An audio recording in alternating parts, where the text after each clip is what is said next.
اور قیصر روم کی صدیوں پرانی مستحکم سلطنت کے درمیان یہ پہلا تصادم تھا۔ فوجی طاقت میں 1 اور 33 سے بھی زیادہ کی نسبت تھی۔ مسلمان 3000 تھے اور رومی 1,00,000۔ مدینۃ النبی سے روانگی کے وقت رسول اللہ صلی اللہ علیہ وسلم نے یہ ہدایت فرمائی تھی کہ اگر کمانڈر زید بن حارثہ شہید ہو جائیں تو جعفر بن ابی طالب کمان سنبھالیں، اور جعفر شہید ہو جائیں تو عبداللہ بن رواحہ لشکر کی کمان کریں۔ لڑائی کے آغاز ہی سے رومی فوج کا پلہ بھاری تھا۔ اس ٹڈی دل کے سامنے مٹھی بھر مسلمانوں کی جانبازی اور سرفروشی کے باوجود کچھ پیش نہیں جا رہی تھی۔ دشمن نے ہر طرف سے نرغے میں لے لیا تھا۔ اسی عالم میں حضرت زید شہید ہوئے۔ حضرت جعفر نے گھوڑے پر سے چھلانگ لگائی اور علم سنبھال کر صفیں چیرتے ہوئے آگے بڑھے۔ ادھر دشمن کے حملوں میں اور شدت آ گئی۔ ہر طرف تیر و سنا کی بارش ہو رہی تھی۔ جعفر رضی اللہ عنہ زخم پر زخم کھا رہے تھے، مگر پہاڑ کی طرح میدان میں جمے ہوئے تھے۔ دشمن نے محسوس کر لیا تھا جب تک جعفر ہیں اور اسلامی پرچم سربلند ہے اس وقت تک مسلمانوں کو شکست دینا ممکن نہیں۔ وہ جعفر پر بار بار حملے کر رہے تھے۔ ان کا دایاں ہاتھ کٹ کر گر پڑا۔ انہوں نے بائیں ہاتھ میں پرچم سنبھال لیا۔ دشمن نے وہ ہاتھ بھی کاٹ ڈالا اور پھر تلواروں اور نیزوں کی جو بارش ہوئی تو وہ شہید ہو کر گر پڑے۔ عبداللہ بن رواحہ نے جعفر کے ہاتھ کٹتے ہی پرچم سنبھال لیا۔ حضرت عبداللہ ابن عمر اس جنگ میں شریک تھے۔ فرماتے ہیں میں نے جعفر کی لاش تلاش کر کے دیکھا تو صرف سامنے کی طرف 50 زخم تھے۔ تمام جسم پر زخم گنے گئے تو 90 سے زیادہ نکلے، لیکن پشت پر ایک بھی زخم نہ تھا۔ مسلمان شام پر طوفان کی طرح چھائے جا رہے تھے۔ شام کے بڑے بڑے مستحکم شہر اور قلعے دمشق، حمص اور لاذقیہ پر ان کا قبضہ ہو چکا تھا۔ وہ جس طرف رخ کرتے فتح ان کے قدم چومتی چلی جاتی۔ پے در پے شکستوں سے شہنشاہ ہرقل پریشان بھی تھا اور غضبناک بھی۔ آخر اس نے منتشر ٹکڑیوں میں مختلف محاذوں پر لڑنے اور مار کھانے کے بجائے ایک ہی محاذ پر اپنی ساری قوت جھونک دینے کا فیصلہ کر لیا۔ مملکت کے طول و عرض سے فوجیں جمع ہونے لگیں۔ یوں معلوم ہوتا انسانوں کا بے پناہ سیلاب مسلمانوں کو بہا لے جائے گا۔ شام کے محاذ پر ابو عبیدہ رضی اللہ عنہ کمانڈر ان چیف تھے۔ انہیں خود شامی امراء اور رئیسوں نے رومی فوج کے اس اجتماع کی خبر دی۔ ابو عبیدہ نے دشمن کی تیاریوں کا پتہ لگانے کے لیے فوراً آدمی بھیجے۔ انہوں نے ان خبروں کی تصدیق کی۔ ابو عبیدہ نے اپنے ماتحت افسروں کو طلب کیا اور پرجوش تقریر کرنے کے بعد مشورہ چاہا کہ اس ہولناک سیلاب کا مقابلہ کیوں کر کیا جا سکتا ہے۔ یزید بن ابی سفیان رضی اللہ عنہ اٹھے اور بولے میری رائے یہ ہے کہ عورتوں اور بچوں کو شہر میں چھوڑ کر مقابلے کے لیے نکلیں۔ ساتھ ہی خالد اور عمرو بن العاص کو لکھا جائے کہ وہ دمشق اور فلسطین سے چل کر ہماری مدد کو آئیں۔ شرحبیل بن حسنہ رضی اللہ عنہ کو اس رائے سے اتفاق نہ تھا۔ انہوں نے کہا یزید کی رائے یقیناً مخلصانہ ہے، لیکن ہمیں اپنا ننگ و ناموس شہر کے عیسائی باشندوں کے رحم و کرم پر نہ چھوڑنا چاہیے۔ تو پھر یہی صورت ہو سکتی ہے کہ عیسائیوں کو شہر بدر کر دیا جائے۔ ابو عبیدہ نے کہا اے امیر، یہ صریحاً اس عہد کی خلاف ورزی ہوگی جو ہم نے اہل شہر سے کیا ہے، اور اس کا آپ کو کوئی حق حاصل نہیں۔ شرحبیل نے اٹھ کر اعتراض کیا۔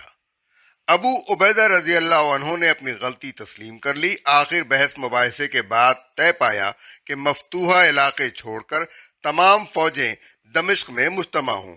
قرارداد کے مطابق ابو عبیدہ نے عیسائیوں سے جو کچھ خراج اور جزیہ لیا تھا وہ سب واپس کر دیا۔ یہ رقم کئی لاکھ بنتی تھی۔ جنگ کی صورت میں فوج کو ایک ایک حبے کی ضرورت تھی، لیکن ابو عبیدہ نے اس کی کوئی پرواہ نہ کی۔ عیسائیوں سے کہہ دیا کہ یہ تمہاری حفاظت کا معاوضہ تھا، اب کہ ہم تمہاری حفاظت سے قاصر ہیں، ہمیں اس رقم سے فائدہ اٹھانے کا کوئی حق نہیں۔ حمص کے شہریوں کا عجب حال تھا، انہیں اب تک ایسے فاتحین سے واسطہ پڑا تھا جو مفتوحین کو لوٹتے اور ان کا استحصال کرتے تھے۔ مسلمانوں کے ساتھ ان کا تجربہ حیران کن تھا، وہ ان کی حق پسندی اور انصاف سے اس قدر متاثر تھے کہ جب اسلامی لشکر حمص سے دمشق روانہ ہوا تو وہ لوگ روتے تھے اور کہتے تھے خدا تمہیں دوبارہ واپس لائے۔ آپ urduaudiobooks.com پر آباد شاہ پوری کی کتاب اسلامی زندگی کی کہکشاں سن رہے ہیں۔ آواز ہے وجی احمد صدیقی کی۔ دمشق فتح ہو چکا تھا اور مسلم افواج فحل کے مقام پر خیمہ زن تھیں۔ رومیوں نے فحل کے بالکل سامنے بیسان میں پڑاؤ ڈال رکھا تھا۔ انہوں نے ابو عبیدہ کے پاس مصالحت کا پیغام بھیجا اور گفت و شنید کے لیے ایک سفیر بلایا۔ یہ ذمہ داری معاذ بن جبل رضی اللہ عنہ کو سونپی گئی، لیکن سفارت ناکام رہی۔ رومیوں نے ابو عبیدہ سے براہ راست گفتگو کرنے کے لیے اپنا آدمی بھیجا۔ وہ اسلامی لشکر میں پہنچا تو حیران رہ گیا، ہر ادنا اور اعلیٰ، چھوٹا اور بڑا ایک رنگ میں ڈوبا ہوا تھا۔ افسری اور ماتحتی میں کوئی تفریق نظر نہ آتی تھی۔ گھبرا کر پوچھا تمہارا کمانڈر کون ہے؟ لوگوں نے حضرت ابو عبیدہ رضی اللہ عنہ کی طرف اشارہ کیا۔ اس وقت وہ فرش خاک پر بیٹھے تھے۔ کیا آپ ہی کمانڈر ہیں؟ اس نے حیرت زدہ لہجے میں پوچھا۔ ہاں، ابو عبیدہ نے جواب دیا۔ ہم آپ کی فوج کو فی کس 2 اشرفیاں دیں گے، آپ لوگ یہاں سے چلے جائیں، قاصد نے پیشکش کی۔ مادہ پرست قومیں اور افراد انسان اور انسانیت کو مادی پیمانے پر تولتے ہیں۔ سفارت بھیجنے والوں کا خیال تھا مسلمان مفلس و قلاش ہیں، زندگی کی آسائشوں سے محروم، جسم پر ڈھنگ کے کپڑے تک نہیں ہیں۔ وہ ان آسائشوں کی تلاش میں یہاں آئے ہیں اور تیغ و سنا کا سہارا لیا ہے۔ ابو عبیدہ رضی اللہ عنہ نے مسکرا کر انکار کر دیا۔ ہم اشرفیاں سمیٹنے نہیں، کچلی ہوئی انسانیت کو عظمت و وقار کی اس زندگی سے ہمکنار کرنے آئے ہیں جو اللہ کا آخری پیغام اپنے دامن میں رکھتا ہے، ان کا جواب تھا۔ عبداللہ بن رواحہ رضی اللہ عنہ مجاہد بھی تھے اور شاعر بھی۔ مدینہ کے قبیلہ خزرج سے تعلق تھا۔ جاہلیت اور اسلام دونوں ادوار میں بڑے مرتبے کے آدمی تھے۔ بیعت عقبہ ثانیہ کے موقع پر حلقہ بگوش اسلام ہوئے۔ رسول اللہ صلی اللہ علیہ وآلہ وسلم نے جن 12 اصحاب کو نقیب بنا کر مدینہ بھیجا، عبداللہ بن رواحہ ان میں سے ایک تھے۔ تمام جنگوں میں حضور رسالت مآب صلی اللہ علیہ وآلہ وسلم کے ہم رکاب رہے۔ انتہائی نازک اور کٹھن مراحل میں ہوتے یا امن و سکون کی گھڑیاں، شیر کے جذب و سوز سے لوگوں کا ایمان گرماتے اور ان میں عزم و ہمت کی روح پھونکتے۔ غزوہ خندق میں ان کے رجزیہ اشعار حضور صلی اللہ علیہ وسلم کی زبان مبارک پر تھے۔ الہی تیرا کرم نہ ہوتا تو ہمیں راہ ہدایت نہ ملتی، نہ ہم زکوٰۃ دیتے نہ نماز پڑھتے، ہم پر اپنی سکینت نازل فرما اور مارکے میں ثابت قدم رکھ۔ جنگ موتا میں حضرت زید اور حضرت جعفر یکے بعد دیگرے شہید ہو گئے تو حضور کے فرمان کے مطابق عبداللہ بن رواحہ نے کمان سنبھالی اور ان کے رجزیہ اشعار میدان میں گونجنے لگے۔ اے نفس، اگر تو قتل نہ ہوا تو بھی موت آ کر رہے گی۔ آج زندہ بچ بھی نکلا تو کل مر جائے گا۔ اچانک ایک کافر نے زور سے نیزہ مارا اور سینے سے خون کا فوارہ پھوٹ پڑا۔ عبداللہ نے لہو چہرے پر ملا اور پکارے، مسلمانوں، اپنے بھائی کا گوشت بچاؤ۔ یہ سنتے ہی مسلمانوں نے انہیں گھیرے میں لے لیا اور گھمسان کی جنگ شروع ہو گئی۔ اسی اثنا میں عبداللہ بن رواحہ کی روح پرواز کر گئی۔ اسلامی افواج قادسیہ کے میدان میں خیمہ زن تھیں کہ ایرانی افواج آ پہنچیں۔ 60,000 سے زیادہ تعداد ہوگی۔ اپنے عہد کا مشہور جنگجو رستم ان کا سپہ سالار تھا۔ مسلمانوں پر پہلی نگاہ پڑتے ہی فارسی مسکرائے، پھر یہ طنزیہ مسکراہٹ حقارت میں بدل گئی۔ وہ چیخ اٹھے، تمہارے سر میں ہمارے ساتھ لڑنے کا سودا سمایا ہے؟